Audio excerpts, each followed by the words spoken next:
Et ce soir, Hélène, c'est aussi ce rebondissement dans ce que l'on appelle l'affaire McKinsey. Oui, perquisition ce matin dans ce cabinet de conseil américain dont on a beaucoup parlé pendant la campagne présidentielle en raison d'un rapport sénatorial l'accusant d'avoir mis en place un montage fiscal pour ne pas payer d'impôts sur les sociétés pendant près de 10 ans.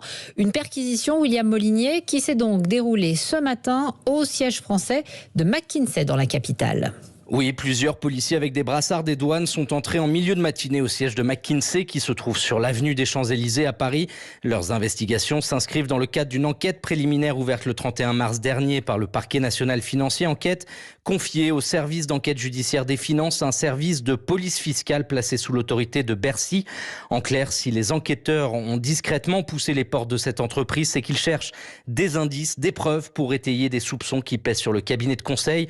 Soupçons de montage fiscal. Entre 2011 et 2020, McKinsey n'aurait pas payé d'impôts sur les sociétés, alors même qu'une commission d'enquête du Sénat a démontré son influence sur les politiques publiques du premier quinquennat d'Emmanuel Macron.